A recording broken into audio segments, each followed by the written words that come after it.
नमस्कार दोस्तों। तो क्या आप भी अपने म्यूचुअल फंड के इन्वेस्टमेंट में फंस गए हैं कहीं? और इक्विटी के म्यूचुअल फंड अगर आपने कोई भी लिए हैं तो मेरे हिसाब से अभी आप कम से कम 4 से 5% लॉस में होंगे।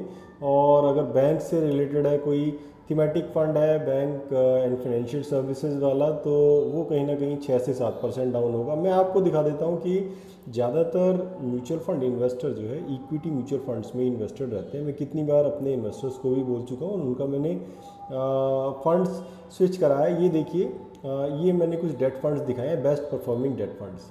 हालांकि कभी भी बेस्ट परफॉर्मिंग जो प्रीवियस परफॉर्मेंस है उसके आधार पे आप नेक्स्ट इन्वेस्टमेंट ना करें, क्योंकि वो पीछे रिटर्न दे चुके हैं, आगे देंगे नहीं देंगे इसकी कोई गारंटी नहीं है। तो यहाँ पे आप देखिए डेट फंड भी 11 से 12% तक के रिटर्न देते हैं। और इसके अलावा मैं अभी जो हमने अपने इन्वेस्टर्स का कराया है, हमने उनको क्या कराया है, अल्ट्रा शॉर्ट टर्म फंड्स में कुछ कुछ पैसा उनका स्विच करा दिया है। तो मैं आपको अल्ट्रा शॉर्ट टर्म फंड्स दिखाता हूँ। अच्छा, मेरी थोड़ी एडिटिंग कच्ची है तो मुझे क्या है, ये एडिटिंग नहीं आती, क्योंकि मैं ज़्यादातर बिलीव करता हूँ कि फैक्ट्स पे और इन्फॉर्मेशन पे।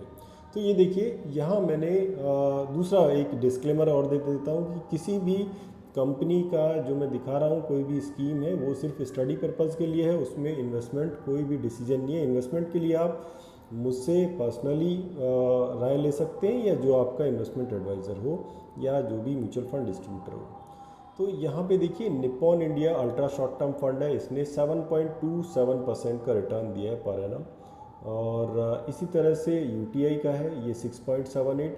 तो कुल मिला के डेट फंड जो है, they are investing their money into bonds, government bonds, या फिर जो फिक्स इनकम इंस्ट्रूमेंट्स हैं उनमें इन्वेस्टमेंट करते हैं। तो ये कहीं ना कहीं आपको एक सिक्योर काइंड ऑफ इन्वेस्टमेंट देते हैं। फ्लक्चुएशन यहाँ भी रहता है, थोड़ा 10-20 पैसे का फ्लक्चुएशन रहेगा, बट ओवरऑल ये आपको इक्विटी वाला जैसा रिस्क बिल्कुल नहीं रहेगा, क्योंकि डेट मतलब कि फिक्स हमने किसी को पैसा दे दिया है और वो फिक्स हमें रिटर्न निकाल के उसमें से देगा।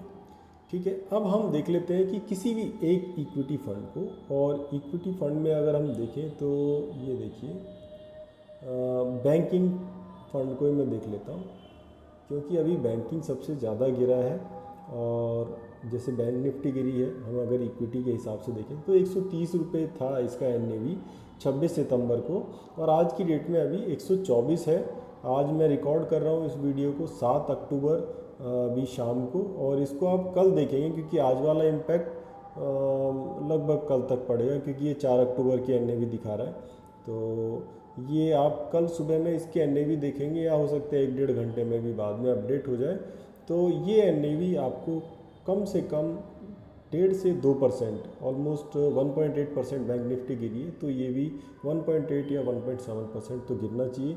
तो करीबन 122 रुपये की एनएवी रहेगी, और 130 से हम 122 को अगर देखते हैं तो तकरीबन 6% के आसपास का एक फॉल है, 5.5-6% के आसपास का।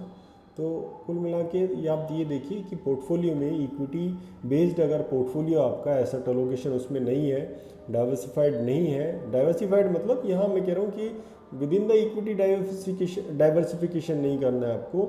आपको between two asset class, debt और इक्विटी, या फिर आप गोल्ड सिल्वर भी ले सकते हैं, जो कमोडिटी हम कहते हैं, उसके भी ईटीएफ अभी मार्केट में अवेलेबल है। तो आप म्यूचुअल फंड के सेगमेंट के अंदर अंदर ही एक अलग से अपना डाइवर्सिफिकेशन कर सकते हैं। ये देखिए, जो मैं आपसे अभी डिस्कस कर रहा था, यहाँ यूटीआई का banking and financial service fund है, ये एक ही दिन में अभी 3% गिरा है, 2.5%, 180 से 175 एनएवी हो गई है। यहाँ हाईएस्ट से हम देखते हैं तो 183 से 175 हो गई है एनएवी, और 2% के आसपास अभी और गिरेगी।